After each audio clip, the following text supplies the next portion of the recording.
Hey, this is David Randolph Kelly again. Okay, so I'm going to do a little bit more of the court audio. This would have been March 4th, 2015, I believe. And this is the part where they're going over Rosie, her actions. The DA had been acting as if she has a responsibility to open our house to the police and some other stuff. So we'll listen to that. I'll go ahead and start it now. Motion number 8, Your Honor, that had actually been, I think there's been some issues in the case already about it. That was the motion specifically regarding evidence or comments regarding the defendant's election not to speak to peace officers, state concerning the facts, or implication that the defendant has a duty or obligation and responsibility to speak to any individual officer. Now, the defendant has not yet testified, of course. Yes. However, that argument was certainly, and there's evidence certainly been elicited that the defendant's wife, in fact, did not, or was not cooperative. Yes. Specifically, questions were asked yesterday whether the defendant's wife allowed officers to enter her home. Yes. Now, counsel argues, I suppose, that somehow that was inappropriate. I think that I'm going to ask for a limited instruction. Whether a defendant or a private citizen, individual always has a right to deny entry into her home by a police officer. And somehow the inference that not letting a police officer go into the home and look at the bedroom is evidence of hiding something or covering something up is inappropriate, because that's a constitutional right not to. So I'm not sure how we address that. The questions have been asked. I just feel maybe there's a way, as far as counsel argues, to be cautious of that misstatement of the law, that somehow she has a duty to cooperate, not only the defendant, but that another party has a duty to cooperate, or that she has some obligation to allow officers into her home without a warrant. And I don't think that was included in your. It wasn't included in the motion, no. But I guess we'll call it a renewed motion or evidence motion this time. I did not object to the question, but I'm kind of letting everybody know now that I will object to any argument on that matter, and then ask the court to rule on that part of it. And I'm trying to, I suppose, avoid the necessity of making an objection, especially with counsel's closing argument in the middle of a jury. I understand. So I understand. Perhaps we can deal with that between now and then if we need to. Yes, and simply my closing, I would just say that Rosetta Kelly admitted she was less than cooperative with police. And I think that certainly can be stated. She said that. And it can be pointed out she doesn't have to cooperate with police. But throughout her testimony and throughout the investigation, I think her actions yesterday on the stand continue to show a lack of cooperation as well, and I will point that out now. So I guess, counsel, you have certainly the right in closing to address that as well if you wish, and if you have some requested instruction, we can take that up. okay, very well. All right. Yeah, also, in a similar vein, questions were asked, just to make sure we're not going to do anything improper here. Questions were asked whether or not Ms. Kelly, on her own, contacted the district attorney's office after the charges were filed to give them information. There's an implication that she has a duty to do so, when in fact she does not.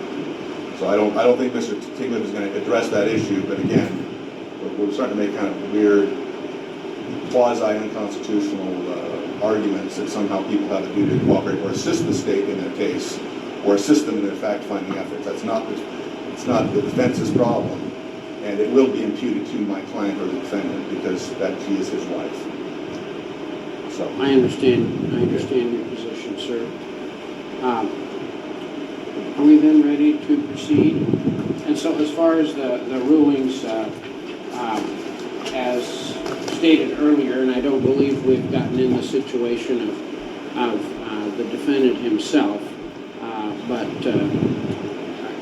I don't anticipate, unless he testifies, that issue will be coming up. Would that be correct, sir? No, Your Honor. The officers, I believe, will both testify that as part of their investigation, they were trying to separate the parties.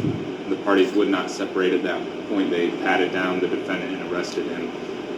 They won't comment that he did say he wanted an attorney present, but they will talk about their investigation, that during their investigation they do separate the parties. Yeah. I'm going to pause it there, and I just want to interject. The reason that they won't talk about whether or not I requested an attorney is because I did, in fact, request an attorney. And nowhere in this proceeding did anybody touch on that. And I don't know why my attorney didn't. But when they read off the little card, you have the right to remain silent, you have the right to an attorney, blah, blah, blah, I said I want an attorney. And yes, I'm going to remain silent. They would not accept that. They kept pushing. And I turned to my wife, who was sitting there, and she was going to go inside. And I pleaded with her not to go inside. And so she summed up the courage to stay with me.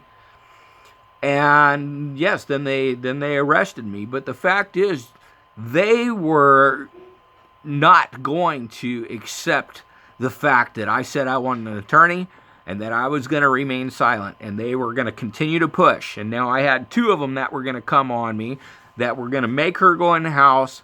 And then they were going to go ahead and keep pushing and, try to bully me, and God knows what those people would have made up. And that was the fear that was in my head, is what are these people going to make up once I'm alone with these two? Because they're very manipulative, and they will write false stuff in their reports. And that's why I did it that way. And as they tried to question me, what I started doing was throwing questions back at them and refusing to answer their questions. They said I had the right to interrupt them at any point in time, so I started interrupting them with questions. This made them very frustrated and angry, and at that point they cuffed me. Then they started taking me toward the car, and they told me not to talk to the kid. And they can't tell me who I can and can't talk to, period. They don't have a court order that's a restraining order of any kind or whatever. They have absolutely no right. And when I told them as much, they started, the one guy, the tall, bald-headed bastard, tried knocking me off my feet. He started shoving me very hard from behind. Even though I was peacefully going to the car in handcuffs, he started trying to knock me down.